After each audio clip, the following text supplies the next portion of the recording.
앞서가시는 하나님이었던 제목으로 말씀의 은혜를 나누기 원합니다. 제목을 한번 크게 따라해 주시기 바랍니다. 앞서가시는 하나님, 앞서가시는 하나님. 이 세상을 살아가는 사람들 중에 참 불행한 사람들은 삶의 의미와 목적을 모르고 살아가는 사람들입니다. 그 사람들은 이 세상에서 삶의 기쁨과 만족을 찾기 위해서 알코올에 빠지기도 하고 도박에 빠지기도 하고 동성애에 빠지기도 하고 마약에 빠져보기도 하지만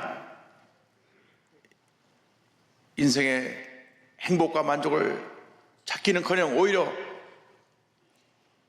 더 파멸의 길로, 절망의 길로 치닫게 되는 자신의 모습을 발견하게 되는 것입니다.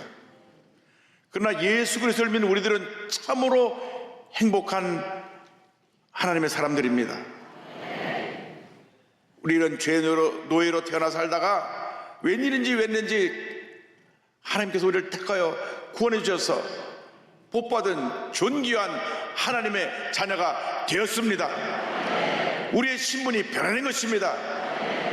예수를 믿고 나서 우리가 인생의 목적을 깨닫고 살아가면 우리의 삶이 행복하고 기쁘고 감사가 넘쳐나는 삶이 되는 것입니다. 우리가 어디서 무엇을 하든지 오직 하나님의 영광을 위해서 그 일을 이루어 나갈 때 하나님께서 영광을 받으시고 있는 그곳에서 놀라운 은혜와 축복이 넘쳐나도록 우리의 삶을 복내려 주시는 것입니다. 진정한 성공은 하나님께 인정받는 데 있습니다. 사람에게 인정받는 것은 잠시 잠깐 있다가 지나가지만은 하나님께 인정받는 것은 영원한 것입니다. 하나님께 인정받는 여러분 모두가 되기를 바랍니다. 주님 안에서 성공의 삶을 살아가시길 바랍니다. 우리 하나님을 믿고 의지하고 나갈 때 하나님께서 우리의 일생을 주님의 은혜의 길로, 축복의 길로 인도해 주실 것입니다. 성경의 처음 5번째 책 창세기, 출애굽기, 레위기, 민수기, 신명기에는 모세가 가나안 입구까지 와서 요단 건너편 모압 땅 평원에서 이스라엘 백성에게 말씀을 전한 내용이 기록되어 있습니다. 이 신명기에는 출애굽해서 여기까지 오기까지 그들의 삶 속에 함께 하신 하나님의 놀라운 역사에 대해서 설명을 하고 있으며 그들에게 주신 십계명 율법을 다시 한번 설명하면서 하나님의 말씀을 잊지 말고 말씀을 지켜 행하는 삶을 살아갈 것을 그들에게 권면하고 있습니다. 출애굽의 역사를 돌이켜보면서 하나님께서 너희와 함께 하셨고 너희를 위해 싸우셨다고 말씀하고 있습니다. 하나님은 우리를 위하여 싸워주시는 하나님이신 것입니다. 신명기 1장 30절은 말씀합니다. 너희보다 먼저 가시는 너희 하나님 야훼께서 애굽에서 너희를 위하여 너희 목전에서 모든 일을 행하신 것 같이 이제도 너희를 위하여 싸우실 것이며, 우리보다 앞서가시며 우리를 인도하신 하나님께서 우리의 모든 대적과 싸워주셨고 앞으로도 우리를 위해 싸워주실 것입니다. 430년 동안 애굽에서 종살이 하던 이스라엘 백성이 출애굽해서 나올 때에 10가지 재앙으로 저들을 심판하시고 그리고 나서 저들이 애굽에서 모든 재산을 가지고 이제 해방받아 나오게 되었는데 그 앞에 홍해가 가로막혔습니다. 저들이 뒤에는 바로의 군사가 쫓아오고 앞에 홍해가 가로막혀 절망에 처했을 때 하나님께서 모세를 통해 지팡이를 내밀어 홍해를 가르게 하시고 바다를 육처럼 지나가게 하셨습니다. 그리고 쫓아오는 애굽의 군대를 물을 합치셔서 저들을 완전히 심판하여 멸망받게 하셨습니다. 할렐루야. 하나님께서 저들을 위해서 싸워주신 것입니다. 저들의 힘으로는 애굽의 군대를 대항할 수가 없었습니다. 중무장한 애굽의 군대를 무기 하나 없는 이스라엘 백성이 어떻게 대적하여 싸울 수 있겠습니까? 하나님께서 대신하여 싸워주신 것입니다. 우리 일생 다가도록 우리에 다가오는 수많은 문제들, 우리가 감당할 수 없는 모든 문제들을 우리 주님이 대신하여 싸워주실 것입니다. 우리가 환난 중에 어려움 당할 때 주님 옆에 부르짖어 기도하고 또 기도하고 또 기도하고 또 기도하면 하나님께서 우리의 기도를 들으시고 놀라운 역사를 베풀어 주시는 것입니다. 시편 50편 15절을 말씀합니다. 환난 날에 나를 부르라. 내가 너를 건지리니 내가 나를 영원롭게 하리로다. 환난 날에 나를 부르라. 어려움 당할 때, 문제를 만났을 때, 고난 중에 주 앞에 부르짖으라. 그러면 너를 그 절망에서 건져주겠다고 주님 약속해 주셨습니다. 하나님께서 우리를 도와주시면 그 누구도 우리를 대적할 수가 없는 것입니다. 로마서 8장 31절을 말씀합니다. 그런즉 이 일에 대하여 우리가 무슨 말 하리요? 만일 하나님이 우리를 위하시면 누가 우리를 대적하리요? 하나님이 우리를 위하시면 누가 우리를 대적하리요? 하나님이 우리를 위해 대신 싸워주시는데 누가 감히 우리를 대적할 수가 있겠습니까? 우리는 연약하지만 우리 하나님은 전지전능하신 하나님이요 위대한 하나님이요 능력의 하나님이십니다. 하나님이 우리와 함께 하시기 때문에 우리는 넉넉히 이기고 또 이기고 또 이기게 되는 것입니다. 우리는 모든 영적 전쟁에서 이미 주님 안에서 승리한 자들입니다. 성경은 말씀합니다. 그러나 이 모든 일에 우리를 사랑하시는 이로 말미암아 우리가 넉넉히 이기느니라, 넉넉히 이기느니라, 넉넉히 이기느니라. 가까스로 겨우 간신히 이기는 것이 아니라 넉넉히 이기느니라. 할렐루야. 모세가 이스라엘 백성들에게 말합니다. 그들 때문에 두려워하지 말라, 걱정하지 말라. 하나님께서 너를 위해 싸워 주실 것이라. 신명기 3장 22절입니다. 너희는 그들을 두려워하지 말라. 너희 하나님 여호와께서 친히 너희를 위하여 싸우시리라 하였노라. 할렐루야. 하나님이 우리를 대전하여 싸워주시는 것입니다. 우리 앞에 어떤 문제와 어려움과 고난이 다가온다고 할지라도 주님께서 우리를 대전하여 우리를 싸워주시고 우리를 보호하시고 우리를 인도해 주실 것입니다. 우리를 위해 싸워주신 하나님이 우리 일생을 보호하시고 인도해 주십니다.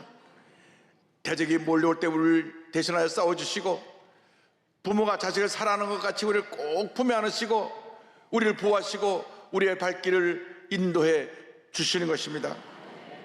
신명기 1장 31절입니다. 광야에서도 너희가 당하였거니와 사람이 자기의 아들을 안는 것 같이 너희 하나님 야훼께서 너희가 걸어온 길에서 너희를 안으사 이곳까지 이르게 하셨느니라 하나. 부모님들이 자녀를 사랑하는 표현 중에 가장 귀한 표현이 아이를 안는 것입니다. 아이를 꼭 품에 안으면 아이는 안정감을 느낍니다. 아이가 아파서 울다가도 부모가 알아주면서 아이를 얼르면 부모의 품 안에서 울음을 그치고 편안히 잠을 자게 되는 것입니다. 마찬가지로 우리가 연약하고 피곤하고 지쳐서 쓰러져 어찌할 줄 모르고 절망 가운데 처해서 주저앉아 있을 때 주님이 우리를 꼭 안아주십니다. 아무리 인생길이 지치고 피곤하고 힘들어도 절대 포기하지 않게 되기를 바랍니다. 하나님이 우리 함께 계십니다. 우리 함께하고 계십니다. 우리의 모든 문제와 어려움을 알고 계십니다. 우리를 안고 가십니다. 우리가 걸어갈 힘도 없을 때 우리를 업고 가십니다. 성경은 이사야 40장 3절 4절에 이와 같이 설명합니다. 야곱의 집이여 이스라엘의 집에 남은 모든 자여 내게 들을지어다.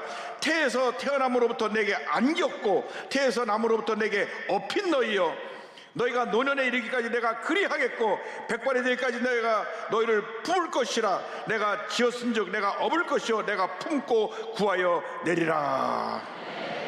여러분 백발이 될 때까지 주님께서 우리를 안고 업고 가신다고 말씀합니다. 우리가 나이가 100세가 되어 걷지 못한다고 할지라도 주님이 우리를 업고 가시는 것입니다. 할렐루야. 때때로 고난이 너무나 내 삶을 힘들게 하고 고통스럽게 해서 이제 내 인생은 끝났나 보다. 너무 오랫동안 병중에 있으면 그 병으로 인해서 마음에 깊은 절망이 다가오게 되고 이제 나는 곧 죽겠구나 하고 먼 손을 놓고 있을 때 그때 주님이 우리를 품으시고 안으시고 염려하지 마라, 걱정하지 마라, 내가 너와 함께 하리라, 내가 너를 업고 가리라. 절대로 포기하지 마십시오.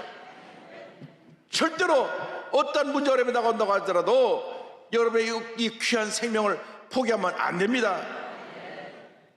참으로 부끄럽게도 OECD 국가 가운데 우리나라가 자살률 1위입니다. 매일같이 한 40명이 자살을 합니다. 우리 주위에 있는 사람들을 예수의 사랑으로 권면하고 저들 마음속에 꿈과 희망을 줘서 그들 붙들어주고 일으켜 세워야 되는 것입니다. 많은 젊은이들이 삶의 목표를 잃어버리고 같이 동반 자살을 하기도 하고 온 가족이 자살하기도 합니다. 여러분, 자살할 결심에 다시 한번 살겠다고 하는 용기를 가지고 일어나시기 바랍니다. 주님이 함께 하십니다. 주님이 안아주십니다. 주님이 업고 가십니다. 주님께서 말씀하십니다. 이사야 40장 27절 이하입니다.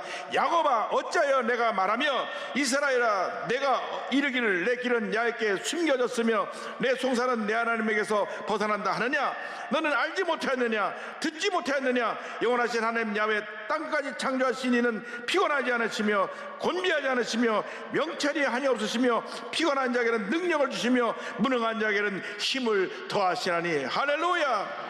주님이 우리 함께 하십니다. 주님만 믿고 나가는 여러분 모두가 되길 바랍니다. 성경은 이어서 이와 같이 말씀합니다. 소년이라도 피곤하며 곤비하며 장정이라도 넘어지며 쓰러지되 오직 야훼를 앙망하는 자는 새 힘을 얻으리니 독수리가 날개치며 오라가면 같을 것이요 단박질하여도 곤비하지 아니하겠고 걸어가도 피곤하지 아니하리로다. 할렐루야. 독수리가 날개치며 올라가 같은 새 힘을 우리에게 공급해 주시는 것입니다. 하나님께서 우리의 일생을 보호하시고 그리고 우리의 일생을 인도해 주십니다. 우리의 갈 길을 인도하신 하나님 은혜에 우리는 감사하고 또 감사하고 또 감사해야 될 것입니다. 우리를 위해서 싸우시고 우리를 모든 데에서 보호하시고 안고 업고 하신 하나님이 우리의 일생을 인도하십니다. 신명기 1장 33절은 말씀합니다. 그는 너희보다 먼저 그 길을 가시며 장마 깃곳을 찾으시고 밤에는 불로 낮에는 구름으로 너희가 갈 길을 지시하신 자이시니라. 먼저 길을 가시다고 말씀합니다. 사막길, 밤인 검거에서 앞이 보이지 않고 낮에는 너무 뜨거워서 한 걸음도 걸어갈 수 없는 그 험한 길을, 그 척박한 광야길을 하나님이 낮에는 구름기둥이 되어주셔서 서늘한 그늘을 만들어 그들의 갈 길을 인도하여 주시고 밤에는 추워서 떨 때 불기둥이 되어줘서 저들을 따뜻한 온도 속에 보호하시며 발걸음을 인도해 주셨습니다. 지금도 주님께서 우리의 발걸음을 인도하고 계십니다. 낮에는 구름기둥으로 밤에는 불기둥으로 인도하신 것 같이 우리 인생의 낮같이 밝은 우리의 삶 가운데는 말씀의 구름기둥으로 우리를 인도하시고 밤같은 고난의 밤의 어려움에 다가올 때는 성령의 불기둥으로 우리를 인도해 주시는 것입니다. 그런데 하나님께서 우리에게 미래를 아는 능력을 주지 않으셨습니다. 왜냐하면 미래를 아는 능력을 주셨다면 아마 사람들이 일도 안 하고 앉아갖고 로또 복권이나 사고 어디 땅값 오를 것이 없나 땅 투기나 하고 또 올라갈 주식을 사느라고 정신이 없을 것입니다. 그래서 하나님이 우리 인간에게 주시지 않은 것이 미래를 보는 능력입니다. 미래를 보는 능력은 오직 하나님께 속해 있습니다. 사람들이 미래를 몰라 불안하니까 자꾸 무속인들을 찾아갑니다. 여러분, 무속인들이 미래를 아는 무속인은 하나도 없습니다. 다 가짜입니다. 그들은 혹시 용한 점쟁이라서 과거의 어두운 것을 볼 수 있는 능력은 있는지 몰라도 한 치 앞도 내다보지 못합니다. 어떤 용한 점쟁이라고 할지라도 1초 앞도 내다보지 못해요. 만약에 세상에서 제일 미래를 잘 맞추는 점쟁이가 있다고 하면 성경책에 들어가서 자, 내가 몇 페이지 펼칠까 알아맞혀 보세요. 절대 못 맞추죠. 내가 펼치는 대로 펼칠 거니까. 여러분, 점쟁이는 사람을 이렇게 마음을 미혹해 해가지고 돈을 갈취하는 악한 사람들입니다. 이 세상에서 무속인들이 사라져야 되는 것입니다. 무속인들이 사라져야 이 나라가 국권이 바로 서게 되는 것입니다. 하나님께서는 우리의 과거를 돌아보고 과거에 했던 잘못을 다시 반복하지 않도록 깨닫게 하시고 그리고 우리가 나아갈 길을 하나님의 손을 붙잡고 하나님의 인도를 따라 믿음으로 전전에 나가게 만드셨지 요행을 바라고 무슨 점을 쳐서 미래에 뭐가 될 것이라 하는 그런 잘못된 것에 따라가도록 하지 않게 하신 것입니다. 어리석은 인간들이 과거의 잘못을 알면서도 자꾸 또 반복해서 그 길을 가는 것이 문제입니다.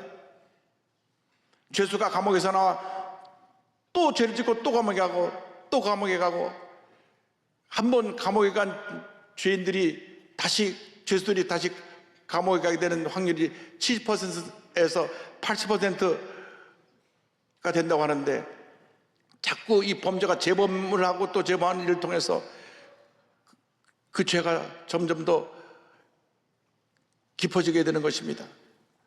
하나님께서 성경에 인간의 모든 잘못과 인간의 실수를 다 기록해 놓은 것은 그 길을 가지 말라고 우리에게 보여주신 것인데도 불구하고, 성경을 읽으면서 문제가 무엇인지 알면서도 또 잘못된 길을 가는 것이 우리 인생의 연약한 모습입니다.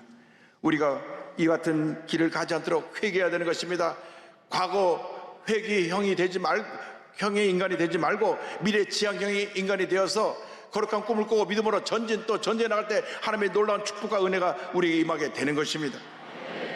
절대로 여러분 과거에 붙잡아 살지 말고 거룩한 꿈을 꾸고 하나님께서 우리의 앞길을 어떻게 인도하실지 주님만 바라보고 믿음으로 전진해 나가는 여러분 모두 되기를 주님의 이름으로 축원합니다. 모세가 이와 같이 권면합니다. 신명기 31장 6절 8절입니다. 너희는 강하고 담대하라. 두려워하지 말라. 그들 앞에서 떨지 말라. 이는 내 하나님 야훼 그가 너와 함께 가시며 결코 너를 떠나지 아니하시며 버리지 아니하실 것임이라 하고, 그리하면 야훼 그가 내 앞에서 가시며 너와 함께 하사 너를 떠나지 아니하시며 버리지 아니하시리니 너는 두려워하지 말라. 놀라지 말라. 약속의 말씀 붙잡고 전진 또 전진해 나간 주님의 귀한 백성이 다 되시기를 바랍니다. 톨스토이, 투르게네프와 함께 러시아 3대 문으로 꼽힌 도스토옙스키가 있습니다. 도스토옙스키는 1821년 11월 11일 날 태어났는데, 그가 이 글 쓰는 능력이 있어서 24살 때 공교장교 출신으로 가난한 사람들이라는 작품으로 문학계에 관심을 갖게 됩니다. 그런데 그가 28살이 됐을 때 한 독서 모임에 참석했다가 큰 곤경에 처하게 됩니다. 이 도스토옙스키가 당시 문학하는 사람들끼리 모여서 그 당시 황제 짜르 체제에 대해서 비판하는 그 비평가 벨렌스키의 글을 읽고 글을 전했는데, 황제 권위에 도전하고 나라에 문란을 일으키는 사람이라 그래서 붙잡혀가지고 사상범으로 사형언도를 받게 됐습니다. 나이가 28살입니다. 28살 때 황제를 비판하는 그런 그룹 사람과 같이 있다고 해서 다 붙잡혀가지고 처형대에 서게 되었습니다. 처형대에 다 세우고 눈을 가리고 군인들이 딱 총을 걸고 탁탁 하고 장전하고 총을 쏠라는 그 순간 속으로 기도했습니다. 주님, 이 생명이 참 귀한 생명인데 내가 살아남는다면 정말 고귀하고 훌륭한 일을 많이 할 수 있을 텐데요. 그 순간 갑자기 나팔 소리가 울려 퍼지더니만 황제가 보낸 전령이 나타났습니다. 사형 집행 중지, 상을 면제해주고 시베리아로 유배를 보냈는데 10년 동안 시베리아에 가서 시베리아 유용소에서, 거기는 감옥인데 중노동을 하는 감옥에 그가 가서 4년, 그리고 시베리아에서 군복무 6년에서 10년 형을 받았습니다. 근데 시베리아가 얼마나 추운지 그 당시 모든 정치범들은 다 시베리아를 보내는데 겨울에 평균 기온이 영하 30도에서 추울 때 영하 50도, 미국이 영하 10도라 그래갖고 대통령 취임식도 실내에서 하는데 영하 30도에서 50도니까 콧물 흘리면 콧물이 나오다 다 얼어버린답니다. 그 정도로 추운 날씨에 나가서 또 중노동을 하니까 대부분 1년 못 버티고 다 거기서 얼어 죽고 병들어 죽었는데, 그 수용소에 가기 전에 잠깐 머물러서 각 수용소로 배치되는 그때 한 정치범의 아내가 그곳에 온 죄수들에게 성경책을 주어줬는데 그 성경책을 가지고 감옥에 들어가서 성경책을 읽기 시작했습니다. 신약 성경을 주었는데 마태복음부터 계시록까지 읽고 또 읽고 읽고 또 읽고 어떤 말씀은 본인이 막 외워서 묵상하면서 고백하고 감옥 안에서 완전한 크리스찬으로 거듭나게 됐습니다. 그는 죽음의 수용소에서 그 절망의 감옥에서 예수를 믿고 희망의 꽃을 피웠습니다. 그래서 그 절망의 감옥에서 겪었던 그 인간의 말할 수 없는 고뇌를 그가 앞으로 글로 적어서 위대한 문호가로 소설가로 걸작들을 많이 남기게 되었는데, 그가 앞으로 내가 쓰는 모든 작품에는 이 기독교적인 신앙의 그 모습이 들어가야 되겠다 해서 그가 10년 시베리아 생활을 끝나고 나오고 나서 발표한 책 중에 하나가 죄와벌이라고 하는 불후의 명작을 냈습니다. 이 죄와벌은 인간이 어떻게 죄를 짓고 거기에 대해서 어떻게 회개해야 되는 것에 대한 그 이야기들이 자세히 기록되어 있습니다. 한번 이 책을 읽으시면 인간이 왜 죄를 짓고 그 죄를 짓다면 죄책감을 주신 것과 회개해야 되는 부분에 대해서 자세히 이 책은 기록하고 있는데, 죄와벌 또 까라마조포의 형제들 같은 대작들을 남기게 되었습니다. 고난의 자리에 주님이 그와 함께 하시고 그를 안고 하시고 업고 하시기 때문에 그는 죽음의 자리에서 오히려 이 같은 희망의 꽃을 피우고 위대한 역작들을 만들어낼 수 있게 된 것입니다. 여러분, 문제가 커지고 깊어졌을 때 그때가 주님의 도심을 체험할 때인 것을 잊지 않게 되기를 바랍니다. 큰 절망에 처했을 때 바로 그때가 주님을 만날 때인 것입니다. 어렵고 힘들고 고통스러울 때 엎드려 기도하시고 또 기도하고 또 기도해서 여러분을 안고 하시고 업고 하시는 주님의 은혜를 체험하는 여러분 모두가 되기를 주님의 이름으로 축원합니다. 축원합니다. 주님이 여러분 한 분 한 분을 사랑하고 계십니다. 주님여, 이 손을 꼭 잡고 가소서. 약하고 피곤한 이 몸을 폭풍우 흑암 속 해치사 빛으로 손잡고 날 인도하소서.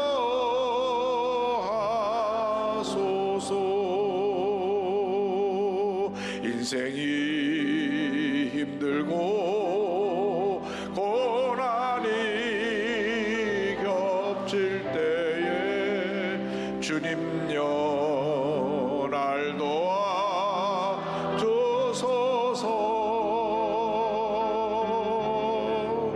외치는 이 소리 귀 기울이시사. 손잡고 날 인도하소서.